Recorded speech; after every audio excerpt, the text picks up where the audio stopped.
And from the home of the champions, it's Premier League predictions time once again. Let's just dive straight into this. You know my predictions are absolute golden. You can take them all the way to the bank. Going to start with West Ham United versus Newcastle United. Well, a few weeks ago, you'd have thought this was an absolute certainty that West Ham would win this game. But there's been a resurgence at Newcastle. 3 wins in a row, all led by Kieran Trippier. And then he's gone and broken his bloody foot. So what are Newcastle going to do without him? They're going to need Chris Wood to start scoring some goals. That's what. But they are in good form. They are given hope to Tyneside that they might get out of this struggle, and they're looking pretty good to do it at the moment. West Ham carrying on the good form to try and get in the Champions League, rescued a draw against Leeds United last time out, and I think this one's going to be honours even as well. I think this one's going to be a 1-1 draw. Arsenal versus Brentford is next one up. Look, Arsenal had a wonderful win over Wolves. I know they celebrated it like they'd won the league, but those are the sort of wins that Arsenal rarely get. And they had to work hard for it, so they deserve to celebrate. You know I'm a sucker for them. Brentford, on the other hand, are sliding down that league. Thomas Frank can't keep coming out every single week and saying, oh, we were unlucky, we played well. But because you're not picking up points, they only need a few wins. Let's hope Eriksen comes back and makes a big impact for them. Well, they'll be hoping that he does. And it's great to see him back after what happened in the summer. But I don't see them getting anything here, and I actually think they might be the side that everybody is going to be catching, or that bottom 4 is going to be able to catch. I think they're going to get sucked into it. I'm going for an Arsenal 2-0 win over the Bees. Aston Villa versus Watford. Well, Roy Hodgson yet to get a win, and my God, has he turned them into... Oh, God, he's sucked. Any life that was in Watford seems to have gone out the window with Roy's tactics. But they still don't win games. They still can't get anything. And although Villa were pretty poor last time out against Newcastle, I can't see them having another bad game. Gerrard would have absolutely kicked their asses. So expect a response and expect a Villa win. Aston Villa 2. Oh, whatever. Watford get 1. Watford 1. Villa 2. Brighton and Hove Albion versus Burnley. Well, Burnley are just a mess, aren't they? Again, that's what I said earlier on about Brentford. Dyche comes out and says, oh, we played well, the performance was good, but you're not picking up points, and they look like they're already too far adrift. You just can't see them winning a lot of games. I know they brought in Weghorst from the Bundesliga, and I really like Weghorst, and I thought when I used to watch Bundesliga a lot more, I always thought that's a striker I'd like to see in the Premier League. Maybe he could have done a bit better than himself than Burnley, because I think he's going to be in the Championship next season unless there's some clause that he can get out of there, because he's far too good for them. He's really the only hope, along with Cornet, they have of getting goals and staying in the league, because they just don't win games. And Brighton, they don't win a lot of games either, but they don't lose a lot of games. It was surprising to see them lose 1-0 actually to Man United. I was waiting for that 95th, 6th, 7th, 8th minute equaliser to go in. They love a draw, but they are hard to beat, and I think they are on another long unbeaten run, and I think they will beat this Burnley side as well. So Brighton 2, Burnley 0. Crystal Palace versus world champions Chelsea. Yes, so Chelsea did, not the unthinkable, but they won the World Club Championship, so they are the best side in the world. It's official, but they do seem to just carry on spluttering along. It's never really convincing with Chelsea. It's always, every game seems to be a bit of a chore and a bit laborious.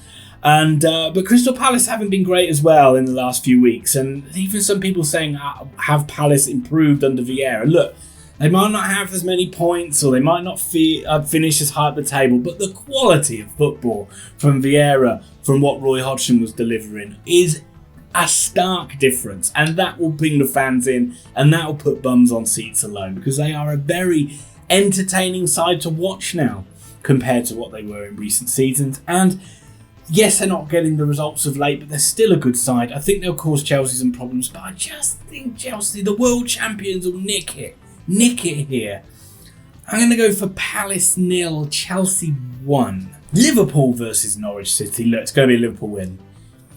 There's not too much to say about it. Dean Smith, they had a nice resurgence from Norwich, and they got pasted by City.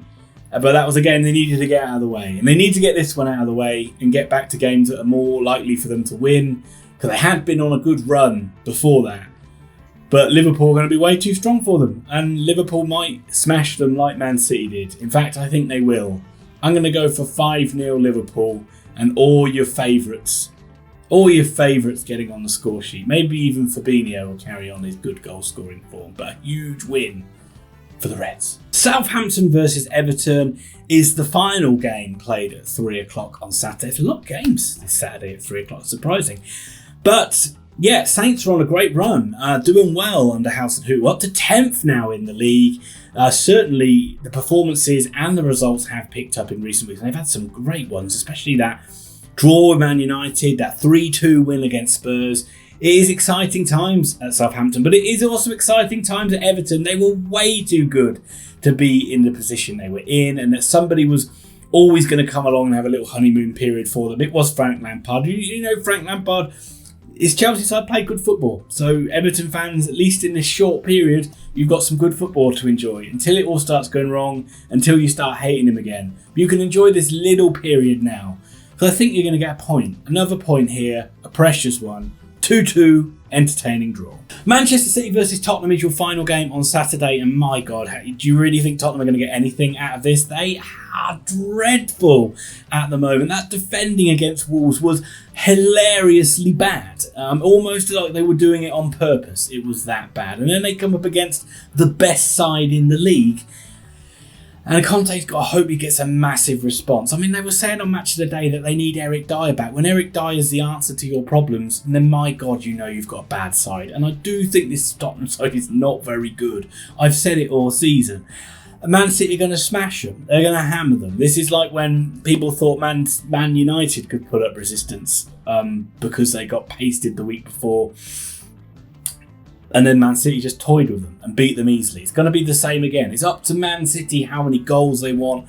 But I think Man City will win this one by 3-0. It's a painful afternoon for Spurs and Conte. They've got a lot of rebuilding to do, especially in defence. So go and check over our friends at Grandstand Bettors on their YouTube channel, because they are doing weekly picks, and I am doing one of their picks for the Premier League this weekend, and I'm doing a betting pick for this game. So not only are my predictions cast iron certainties, but you also get a little Brucey bonus if you go over to the Grandstand Bettors channel. Flipping the order a little bit now for Sunday, and I was going to start with Wolverhampton Wanderers versus Leicester City, which is the later game on Sunday, and Wolves just carry on being very impressive. I know they lost to Arsenal, but that was a narrow defeat which they easily could have got something out of.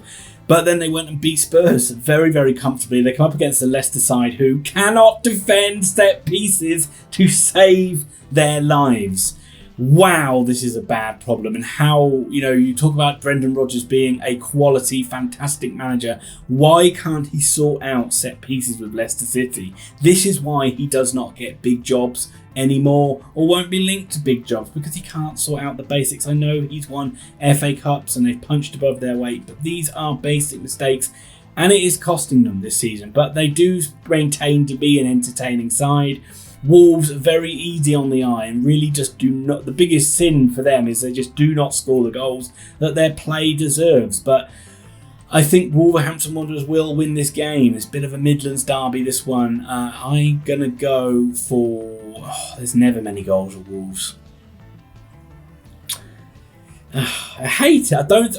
I just think Leicester will score. 2-1 Wolves win. That seems like a lot of goals for Wolves. It'll probably be 1-0. It'll probably be terrible, but 2-1 Wolves. And finally, we end with Leeds United versus Manchester United. This War of the Roses battle between Yorkshire and Lancashire. The White Rose versus the Red Rose. How poetic am I making this game sound? Well, Leeds, you don't know what you're going to get with Leeds. It's quite simple. They are brilliant and then terrible. Sometimes all in the same game, but certainly week to week. You don't know what you're going to get. But entertainment is usually there one way or another. Will we see Dan James come back to haunt his former side here? But Man United splutter along, don't they, under Ralph Rangnick? They never really seem to impress. Every game is a dull affair. They seem to be decent in the first half and then can't hold on to leads in the second half. And this isn't your Thomas Tuchel's and Jurgen Klopp's kind of pulled the wool over our eyes a little bit, didn't they, when they described Rangnick as this amazing, all-singing, all-dancing coach that is going to tear up the Premier League. Well, when are we going to see it? They continue to talk about Ronaldo being the problem, despite him being one of the best players to ever play the game. I do not understand it. But like Spurs, there's a lot of dead wood in that Manchester United side, but they're saying that they should still be comfortably getting in the top 4. So they are throwing away crazy points. But as much as I hate it, I am going to back the Red Devils here. I think they'll get a win. I think it'll be Leeds United 1, Manchester United 2. I just don't think Leeds are that strong at the back. And I think eventually Man United will find a way. But I do think Leeds will have chances, and it will probably be the De Gea show which stops them from getting a point.